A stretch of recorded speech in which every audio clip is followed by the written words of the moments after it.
बिस्मिल्लाहिर्रहमानिर्रहीम। अस्सलाम वालेकुम, वेलकम टू माय चैनल। तो व्यूअर्स, आज मैं आपकी खिदमत में चावलों की पिन्नियों की रेसिपी लेकर हाजिर हुई हूँ, जो सर्दियों की ख़ास और स्पेशल सौगात है और हर घर में पसंद की जाती हैं।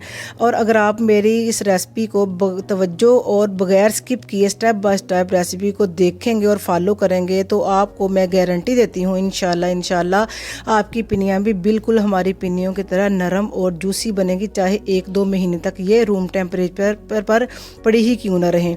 तो इस नरम और जूसी पिन्नियों की रेसिपी को आप देखने के लिए हमारे चैनल को ज़रूर सब्सक्राइब करें। और अगर आपको हमारी रेसिपीज़ पसंद आती हैं तो प्लीज़ आप हमारे कमेंट बॉक्स में ज़रूर इसको ना आप अपना दिया करें कमेंट के।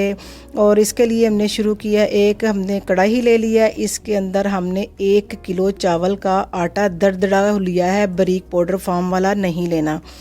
तो बिल्कुल लो फ्लेम पे हमने इसको तकरीबन 20 से 25 मिनट कुक करना है। ना आटे का हमने कोई कलर लाना है और ना ही इसको कोई गोल्डन ब्राउन करना है, बस इतना अच्छे से इसको ब्राउन पकाना है कि इसमें बस खुशबू आनी शुरू हो जाए और चावलों का कच्चापन जो है वो ना दूर हो जाए। और चावलों का पाउडर फॉर्म नहीं लेनी, इसके लिए दरदरा लेना है, ये आप याद रखें। और आग भी बिल्कुल लो रखनी है।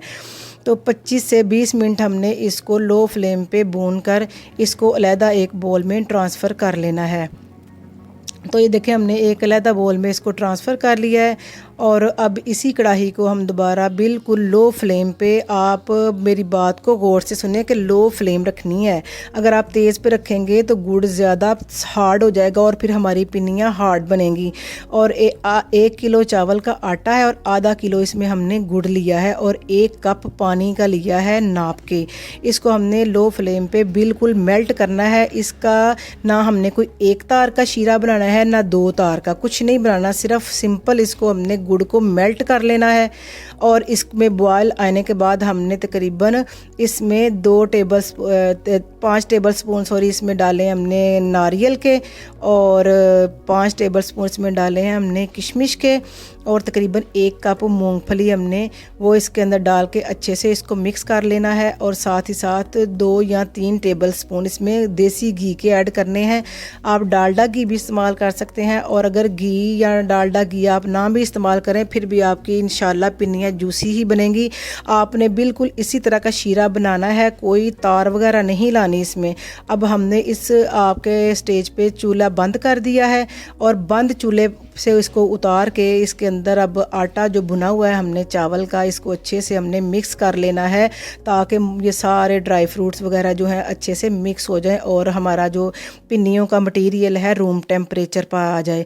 ये देखें रूम टेम्परेचर पर आ गया है। अभी हल्का सा नीम गर्म है, तो इसको हम आराम से छोटे छोटे बॉल बनाएंगे इसकी पिन्नियों के। आप बड़े छोटे जिस शेप में या जिस आपने साइज़ में आपको पसंद है तो आप बनाएं।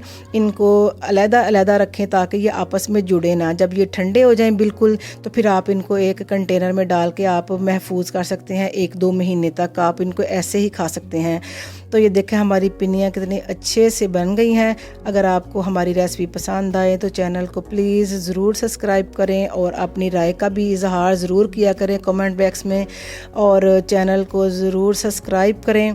तो नई नई रेसिपी के लिए आप हमारी वीडियो को लाइक और शेयर भी ज़रूर करें।